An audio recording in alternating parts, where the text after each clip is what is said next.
Olá, amigos do agro!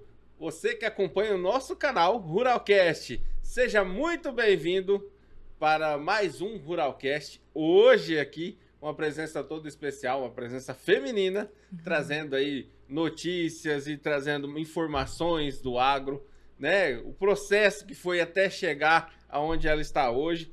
Hoje nós estamos recebendo aqui em nosso estúdio a Aline Micos, ela que é engenheira agrônoma, trabalha na Emater, ela é supervisora da regional aqui de Rolim de Moura da Emater, e ela vai trazer informações pra gente, como é que foi a carreira dela, como é que veio desde a formação até onde ela está hoje e o serviço que ela desempenha aqui com a agricultura familiar na nossa região. Muito bem-vinda, Aline, seja bem-vindo ao nosso Ruralcast. Boa tarde, França. Eu quero começar agradecendo, primeiramente, pela oportunidade maravilhosa de estar aqui, né? Para poder contar um pouquinho da minha história e um pouquinho do meu singelo conhecimento que eu tenho no agro, tá? É uma área onde eu tive o privilégio de conhecer pessoas maravilhosas e eu espero trazer um pouquinho de inspiração para outras mulheres e poder contribuir um pouquinho com conhecimento aqui, né, no Cast Rural Show. Aline, seja bem-vinda mais uma vez. E aí vamos começar. Da onde veio a Aline Micos? Como que começou? Qual que foi a ideia? Falei assim, vou virar agrônoma. Lá atrás, como é que foi? Bom, primeiro eu vou me apresentar, né? Você já me apresentou, eu sou a Aline, né? Eu sou engenheira agrônoma, mestre em ciências ambientais. Estou concluindo doutorado em desenvolvimento regional e meio ambiente. Então, meu orientador Fabrício, um abraço para você. Até novembro a gente consegue, a gente chega lá, se Deus quiser. Mas isso se dá graças a Rolim de Moura, Rondônia. Eu sou paranaense, vim recém-nascida para cá, mas essa oportunidade de eu ser hoje Aline, engenheira agrônoma, funcionária de carreira da Emater, é graças a essa cidade maravilhosa e à Universidade Federal de Rondônia, onde eu fiz a minha graduação e todas essas pós-graduações. Mas antes de qualquer título, eu acho que o mais importante é o de ser mãe. Eu tenho um filho de 5 anos, Gael, um beijo, mamãe te ama, tá? E eu sou alguém que vive o agro, né? Ele não é apenas uma profissão, é como se fosse a minha trajetória, né?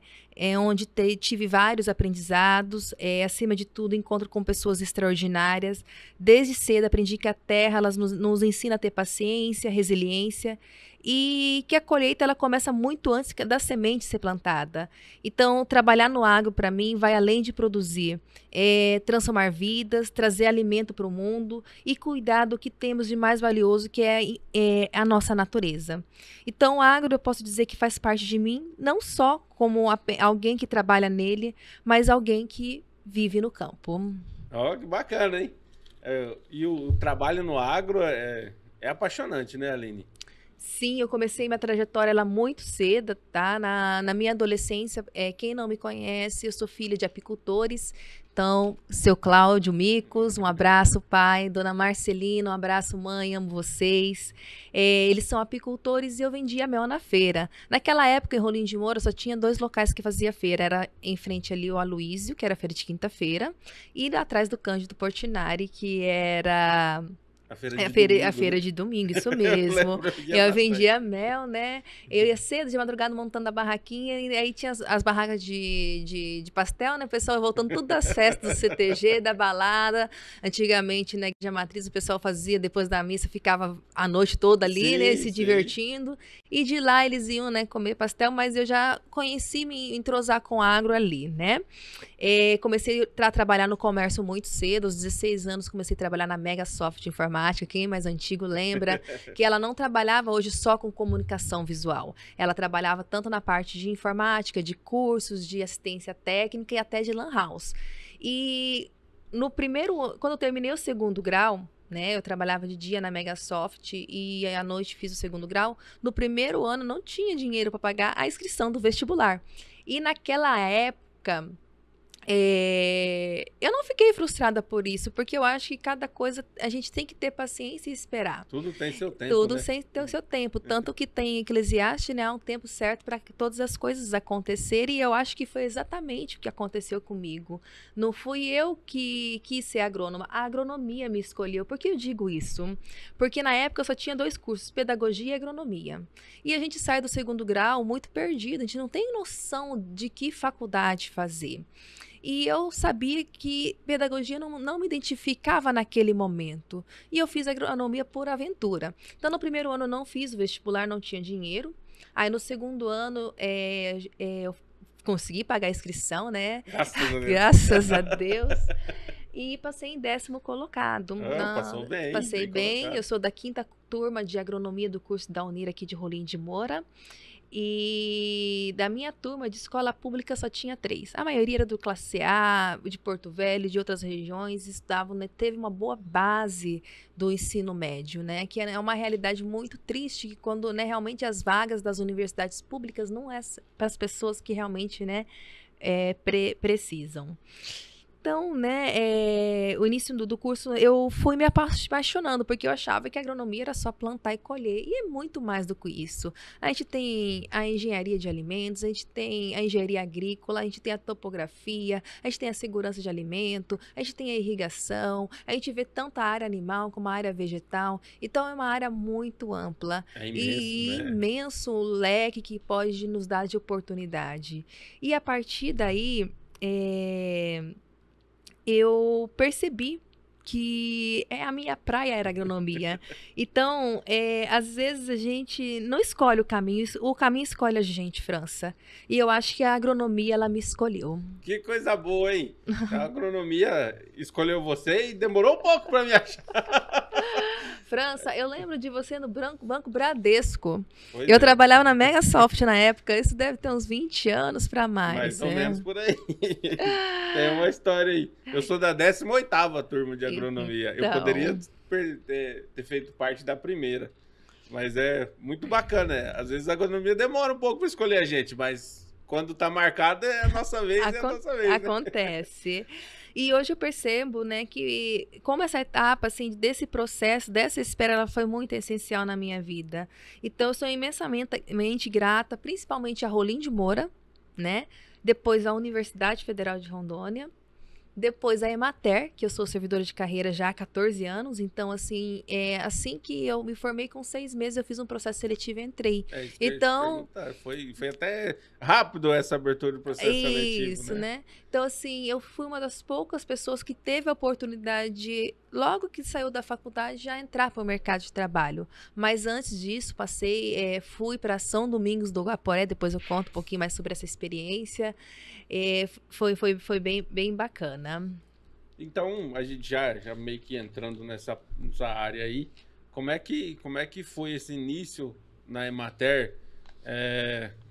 Há 14 anos já tá? Há 14 anos. Há 14 anos atrás, então era uma estrutura, vamos dizer, teoricamente diferente, era mais raiz, o pessoal falava que era tudo muito, muito difícil, as linhas era complicado para você chegar num sítio, mas como é que foi? Olha, os acessos, né? Eu comecei a minha carreira na Emater em Nova Brasilândia, fiquei 1 ano e meio lá. E realmente as condições de trabalho hoje, infraestrutura, elas eram mais precárias, né?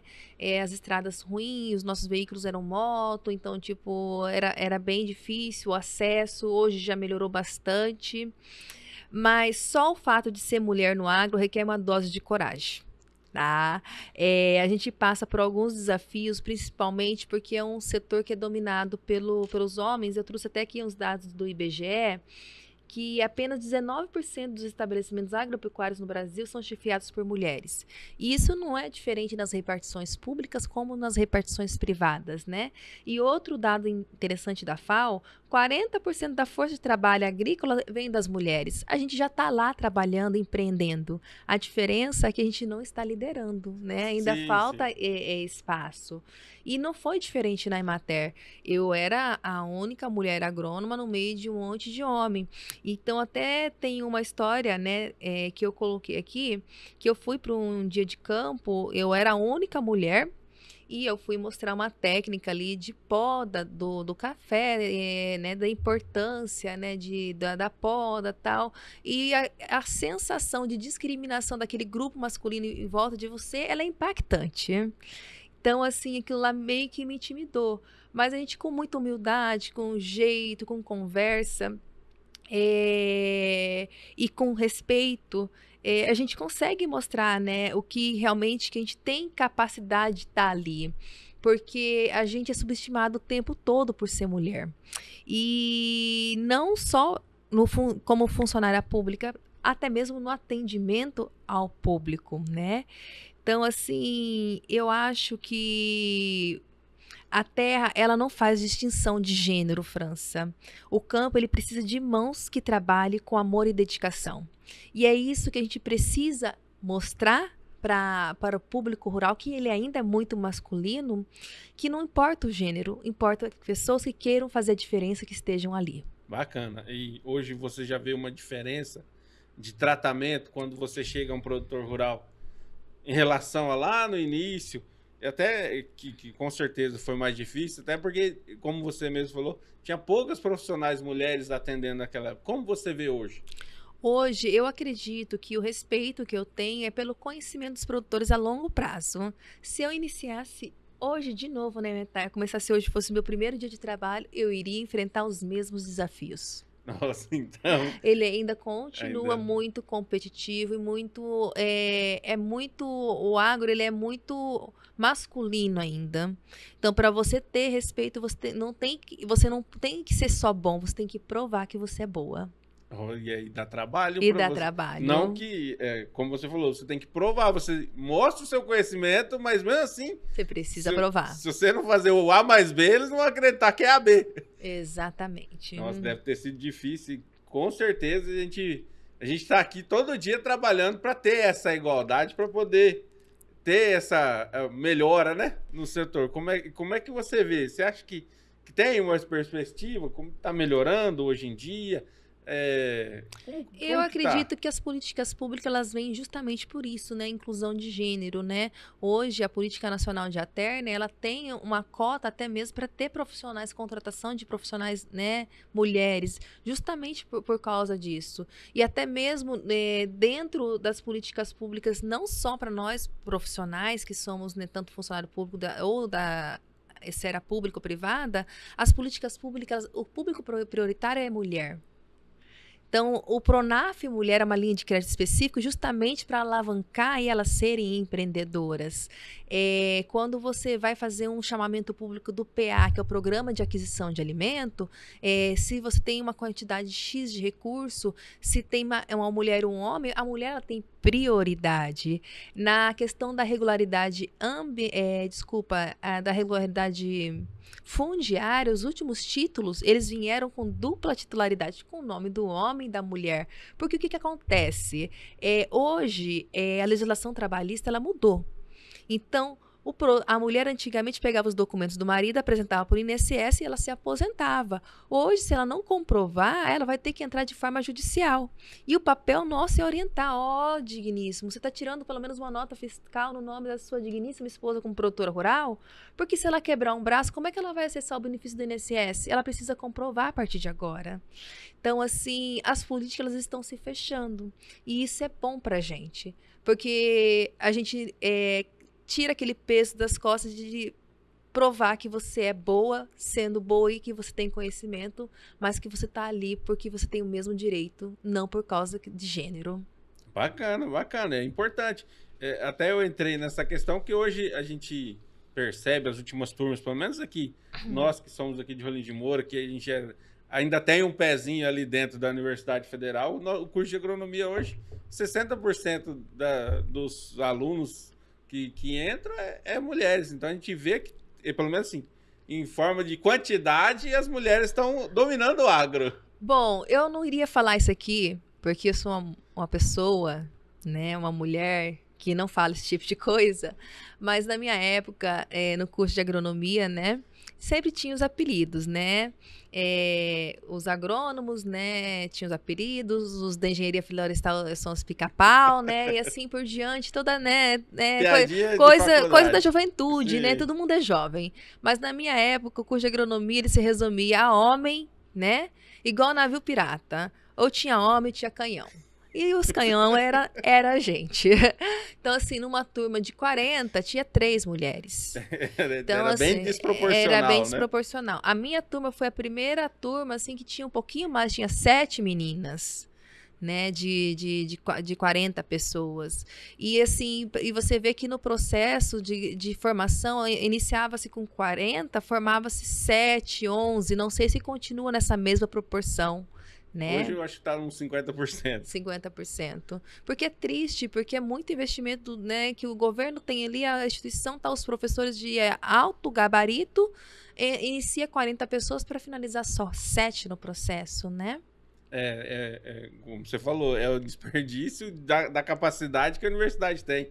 Mas hoje a gente vê que está melhorando. O problema que eu vejo, talvez a formação base, né? Os alunos chegam com aquela história que vem na internet, que a agronomia é só cachaça, festa e truco, e chega lá na hora de uma prova de irrigação, né? Na prova de entomologia. Eu lembro que quando o primeiro período de agronomia foi o pior período da minha vida, porque, como eu falei, a maioria dos estudantes vieram de cursinhos bom, classe A de Porto Velho, de escolas particulares, tiveram uma boa base das matérias básicas, né? Aí quando chegava a disciplina de química, de matemática, isso aqui é revisão do segundo grau, aquelas equações eu nunca tinha visto na minha vida.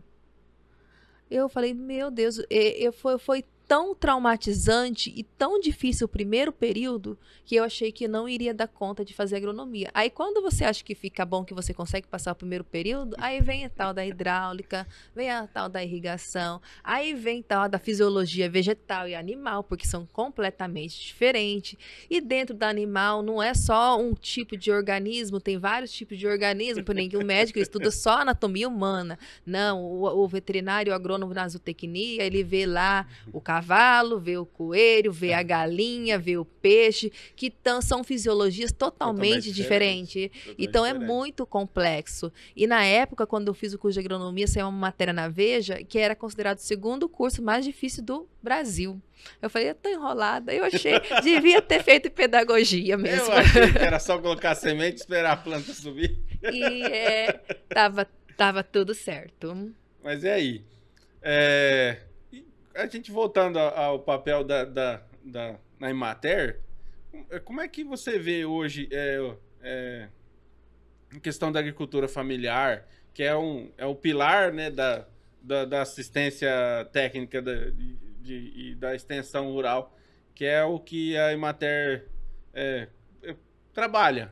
Como é que você... Dentro da Emater, o nosso público prioritário são os agricultores familiares, né?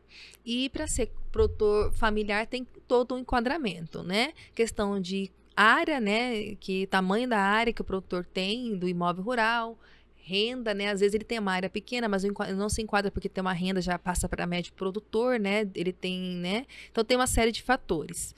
Mas eu trouxe umas informações anotadas, que, né, a agricultura familiar, de acordo com o IBGE, 77% dos estabelecimentos rurais do Brasil são da base familiar, né?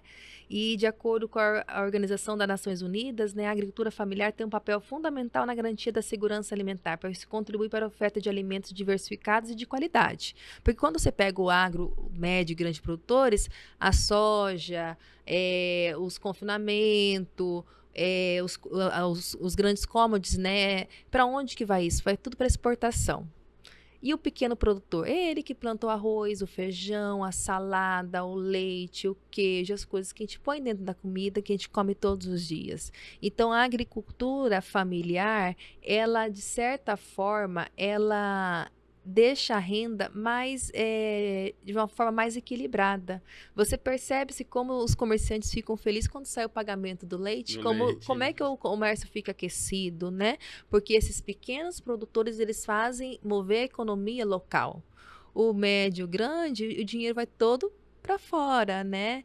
Então, assim, é importante também, a gente precisa deles, mas eu acho que precisa ser investido mais ainda no pequeno, porque as tecnologias, ela não é só para o grande, é para o pequeno também ter melhor qualidade de tempo, poder ter uma receita melhor, enfim.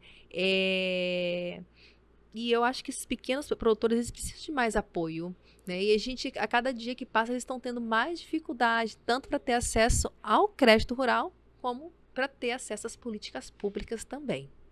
E qual que é o trabalho, e aí já se tratando da Emater, que desenvolve com o pequeno produtor? Qual que é o trabalho A assistência técnica gratuita, né? Então, a gente faz o acompanhamento ali das nossas famílias cadastradas. Elaboramos também o crédito rural para o produtor rural. Fazemos a parte ambiental, que seja uma outorga de água, que é o uso racional da água. Então, a gente já dá aquela orientação da importância da preservação do meio ambiente.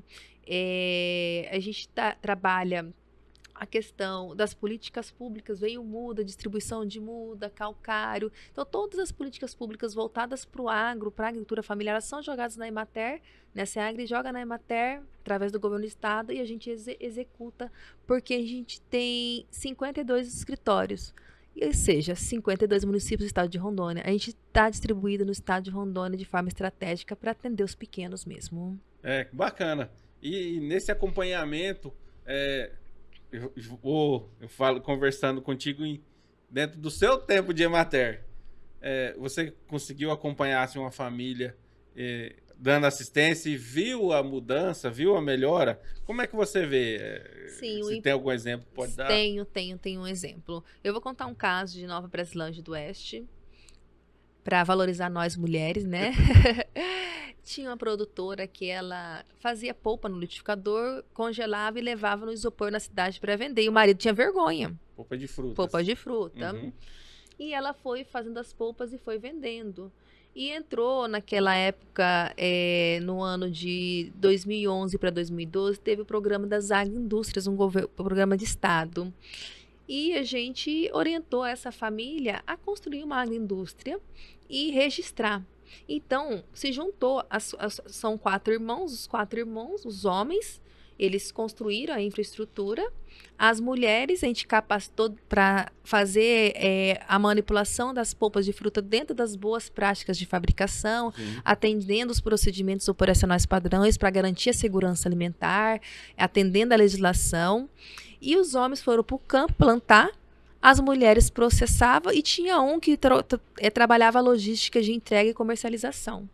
Então, foi uma transformação. Eles passaram de ver a propriedade rural como um produtor do campo e começaram a se tornar empreendedor. E quem começou a história foi uma mulher. E hoje, o esposo dela, é ele que faz a comercialização, é ele que faz as vendas, é ele que organiza toda a gestão ali. Mas no primeiro momento, ele não acreditou. Por isso que eu falo que nós mulheres, nós somos resilientes. Diferente do homem. O homem, ele é mais focado. A mulher, ela persevera. Então, a mulher, ela falou assim, vamos trabalhar, mas ele tava com vergonha. Ele tava com vergonha de levar naquele momento, né? Porque toda vez que ela ia pra rua, eles iam fazer compra na rua, ela levava o isopor para vender as polpas e ter o dinheirinho dela. Era uma forma dela, ela não teve vergonha desse passado, desse começo. E ele ficava constrangido. E hoje, né, é a Frutipolpas lá de Nova Brasilândia. Um abraço pro Alessandro, pro Carlinhos, se vocês estiverem assistindo a gente, as meninas, saudade aí de vocês. Eu vejo que transformou a realidade dessas pessoas, né? Transformou a vida dessa família. Eles passaram a ser de pequenos produtores rurais a empresários. Que bacana. E aí tudo começou com a caixa térmica. Tudo começou com uma caixa de isopor. isopor. Vergonhoso, as mulheres dominaram e buscaram. E hoje é uma agroindústria de sucesso na região. Na região. Que bacana, que bacana. Então aí, você, marido, se a sua mulher tem uma ideia aí, deixa ela executar. Não seja vergonhoso, não. Apoie. Quem sabe aí pode você se tornar um grande empresário na sua região. Na verdade, eu sempre digo que por trás de um grande homem de sucesso tem uma boa mulher, né? atrás de qualquer homem mal sucedido tem várias mulheres. Então, é bíblico isso, né? É uma questão de lógica, né? Por que Sansão se perdeu? Porque ele foi dar ouvido para outras mulheres, né? Perdeu o foco dele principal. Então, é bíblico isso. E eu acredito que é uma união ali, porque a divergência de gênero ali e a troca, ela é bacana. A partir do momento que tem respeito, que tem troca, o crescimento e a prosperidade, ela é automática. Que bom, que bacana, que bacana. E aí, atendendo a agricultura familiar, como é que você vê aí a questão da sustentabilidade hoje no campo aí dos nossos agricultores familiares? Hoje se prega muito a sustentabilidade, né, você produzir, economizando recursos e tudo mais. Como é que você vê? Bom, França, o agro ele vem passando por diversas transformações significativas e a sustentabilidade ela não apenas auxilia na produção do meio ambiente, mas também melhora a eficiência, né? Aqui em Rondônia, a nossa vocação é agropecuária, né? E as principais atividades incluem corte e leite, soja, milho, café e cacau, e dentro dessas atividades o desafio ele é conciliar o crescimento econômico com a conservação dos recursos naturais. Um ponto essencial para a sustentabilidade a longo prazo, né? Então, as pessoas elas visualizam o meio ambiente como despesa e eu vejo como investimento. A partir do momento que eu estou cuidando da minha área de preservação permanente, eu estou cuidando da minha água. Eu estou mantendo recursos para as próximas gerações. Isso não é utopia, isso é real. A gente não viu a crise hídrica que a gente passou nesse último ano, né? Foi terrível. E a seca que teve, as queimadas, os problemas pulmonares, isso, né? Os problemas climáticos vão acontecer, mas a gente pode fazer com que isso aconteça mais devagar, né? E hoje a agricultura ela vem se intensificando, a agricultura de precisão, plantio direto, a tecnologia ela vem provando que você não precisa destruir para produzir mais. Você consegue aproveitar a mesma área e ter maiores ganhos e menos mão de obra consequentemente. Justamente, e aí você ainda consegue, na agricultura familiar, você consegue ainda adotar práticas sustentáveis aproveitando a sua própria área, vamos dizer, uma reservinha que tenha lá, né? E assim, eu costumo dizer, França, que quando a gente cultiva respeito à terra, a colheita ela vai muito além dos grãos. A gente semeia vida, esperança e um futuro, não para Brasil, eu falo Rondônia, que a gente está em Rondônia, né? Então, se eu não uso a minha água de forma racional, qual o impacto que estou causando? Eu vou mostrar aqui o meu telefone, né? Todo mundo já teve vários. O seu último você jogou onde? Tá com as crianças. Tá com as crianças. Mas antes de ter criança, você joga onde? Aline, vou ser sincero, eu tenho guardado quase todos. Mas a maioria das pessoas, elas jogam todos os eletrônicos onde? No lixo comum. No lixo. Esse lixo comum, ele vai para onde? Vai para os aterros sanitários. Isso aqui é rico em quê? Em metais pesados. Isso aqui vai para o lençol freático. E a gente mesmo vai consumir. Aí o que acontece? Aumenta a incidência de problemas neurológicos nas crianças que hoje tem uma incidência muito alta. Por quê? Porque a gente mesmo contaminou o nosso né? Local. O ser humano é o único ser que ele consegue estragar aonde ele mesmo mora. Né? Para não ser mais tão grosseira na palavra, ele consegue jogar lixo em cima do que ele come. O planeta Terra ele é como uma nave espacial. Né, que você tá ali, você tem que aproveitar todos os recursos que tem ali. Não tem como você sair de dentro. Então, como é que você vai pegar esse planeta Terra e mudar de lugar? Não tem como. Você tem que cuidar de onde você tá, né? Tem que cuidar de onde você tá. E aí, até o que eu falo, né? Vamos supor, se eu começo a trabalhar a sustentabilidade, porque a sustentabilidade não é só meio ambiente. Se eu for olhar o meu corpo humano, se eu tiver com um problema, não tiver em equilíbrio com o meu financeiro, com o meu emocional e com o meu físico, eu tô insustentável. Eu vou adoecer em alguma área. E isso no sustentabilidade, as pessoas pregam só meio ambiente. Se eu pego um produtor rural que ele está endividado, eu tenho que trabalhar com ele para ele recuperar a parte econômica dele ali, para que ele consiga ter tempo de lazer com a família dele, para que ele consiga ter lazer e para que ele consiga ter lucro e fazer do imóvel dele seu empreendimento rentável e que seja sustentável.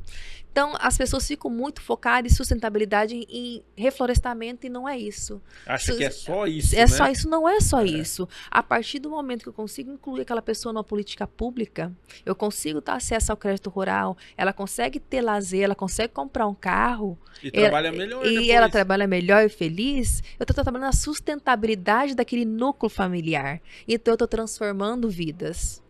Então, sustentabilidade não é só verde. Sustentabilidade é o organismo em si. Todas as interações que tem entre o ambiente e as famílias e a flora, a fauna, enfim, em tudo. E a melhor forma de explorar isso é trabalhar de forma racional, né? Eu sou pequeno, vou trabalhar com um sistema de irrigação mais eficiente, que utiliza menos água. Eu tenho pouca mão de obra, vou utilizar a fertirrigação que na própria água faça a irrigação de forma eficiente, diminuindo mão de obra e conseguindo, né, conseguir competir com valores com os grandes, né, ganhando aí, reduzindo né? custos, né? Exatamente. Talvez ele não vai ganhar na quantidade, na mas proporção. vai ganhar reduzindo custos, né? Exatamente. Então, que bacana. Isso é importante a gente ter essa visão, que é uma visão diferenciada.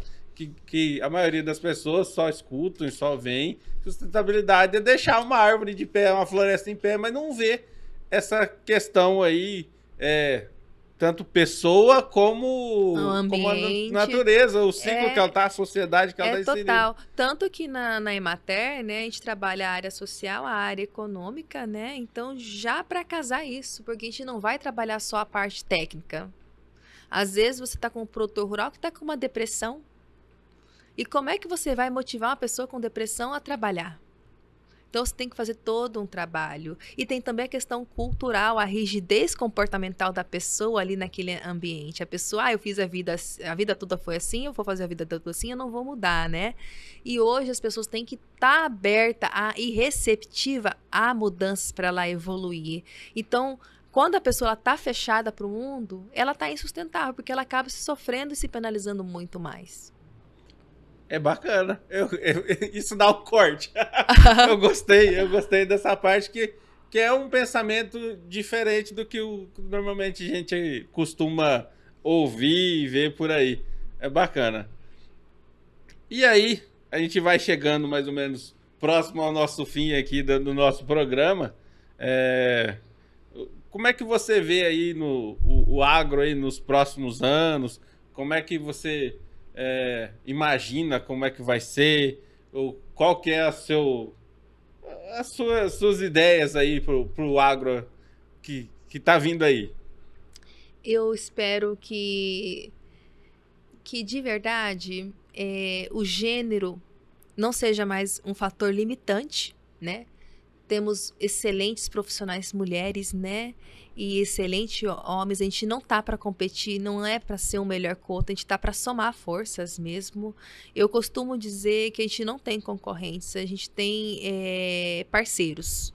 Porque não tem como você ser bom em todas as áreas da agronomia.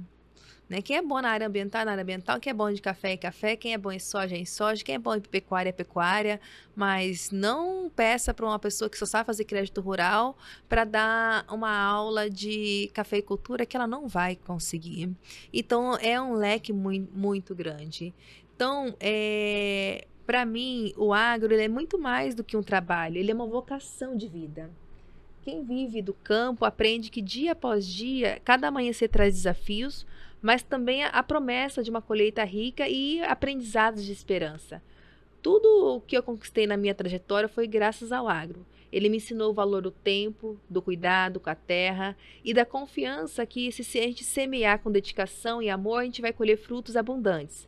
E por acreditar em poder, do poder transformador da agricultura, eu dedico de todo o meu coração a promover um mundo mais sustentável como ser humana, né? Aqui eu gostaria de compartilhar um trecho bíblico que me inspira, né? Que aquele que semeia pouco também colherá pouco, e o que semeia com fartura, colherá com fartura. 2 Coríntios 9:6. Então, que a gente possa, dia após dia, semear gestos de cuidado, conhecimento e empatia para a gente colher prosperidade, união e fé na manhã. O agro, ele é vida, ele é resiliência, ele é futuro. E eu gostaria de compartilhar um pouquinho com outras famílias, levando um pouquinho de conhecimento que eu tenho com amor e esperança a cada semente que eu semeio, né, a cada propriedade, a cada visita que eu realizo. Bacana, bacana. E para te acharem? Já estamos finalmente. Qual é o arroba? Eu trabalho na Emater Regional de Rolim de Moura, tá? Para vocês me acharem nas redes sociais, @AlineMicos. Eu tenho um projeto futuramente de ter um canal também no YouTube com informações técnicas, mas isso é a longo prazo. Mas lá no meu Instagram tem bastante conteúdo técnico, informações. Inclusive, eu fiz um último post falando do programa Desenrola Brasil, né? Onde é um programa onde os agricultores vão renegociar suas dívidas. Quem quiser dar uma olhadinha lá. E eu estou muito feliz e honrada de estar participando aqui desse cast. E muito feliz mesmo, França, porque você foi estagiário lá na Emater, a gente conviveu quantos meses? 2, 3 meses? 3 meses de estágio ali. E eu, antes de entrar na Emater, eu acredito no poder do pensamento. Quando eu estava na agronomia, no 3º período, eu falei assim, o meu sonho um dia é trabalhar na Emater. Aí, quando eu fui para o meu estágio obrigatório, eu vou estagiar na Emater porque eu vou um dia trabalhar na Emater. E fiz o meu estágio na Emater, de Rolim de Moura. E eu vou trabalhar na Emater de Rolim de Moura. E quando eu me formei, eu fui para São Domingos do Aguaporé trabalhar numa agropecuária, né? E naquele dia, eu tinha mandado meu currículo para a Emater, que era processo seletivo, né? Não era concurso ainda, não era empresa pública. Era um dia de folga e eu estava na Bolívia, né? Costa Marques, né? Bem pertinho. Eu recebo uma ligação que eu tinha que estar no outro dia de manhã para fazer uma prova, 7h30 da manhã, em Porto Velho. Nossa Senhora! Isso era umas 10 horas da manhã. Aí eu fui direto para São Domingos, né? Não tinha mais ônibus. Falei, eu perdi minha oportunidade de fazer a prova. E eu tava lá, né? Cheguei na agropecuária onde eu assinava e era responsável técnico da agropecuária, sentada, triste. Aí chegou um cliente que ele era de Cacoal. Aí eu perguntei, você tá indo pra Cacoal? Eu tô indo daqui a pouco. Opa, peraí. Aí eu falei, olha, você não me dá uma carona até... Você vai por Alvorada ou você vai por Rolim de Moura? Não, eu vou por Rolim de Moura, que tem, né, como ir para as 2 rotas. Você me dá uma carona até Rolim de Moura? Porque tem uma prova que eu preciso fazer em Porto Velho e não tem mais táxi, não tem mais ônibus. E ele me deu a carona. E o último ônibus da Ucatur, se eu não me engano, é 10h30 ou 10h40 aqui em Rolim.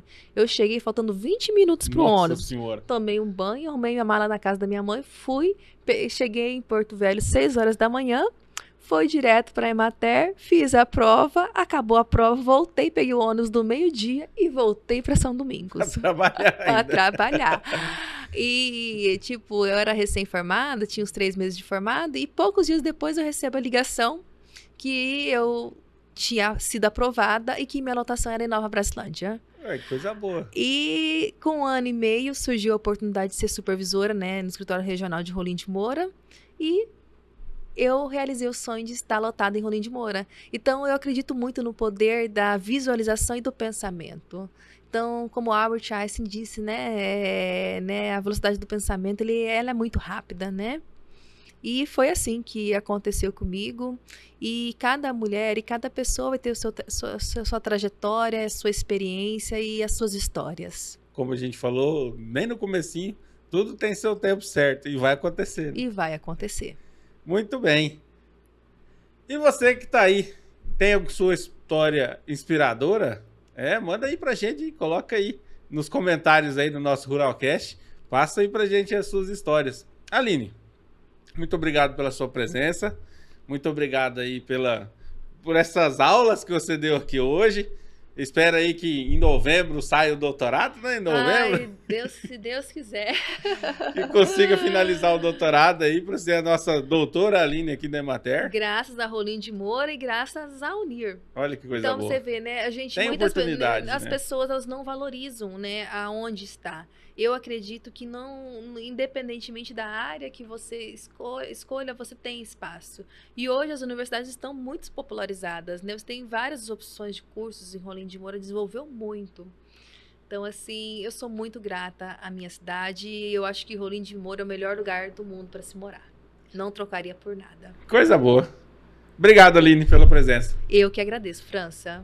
Obrigado a você que acompanhou a gente no nosso Ruralcast.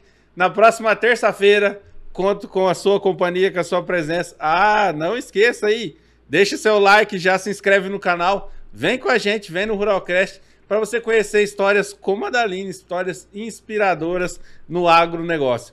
Vem com a gente, Ruralcast, toda terça, a partir das 11 da manhã, aqui no nosso canal. Valeu, tchau, tchau e abraço, até a próxima.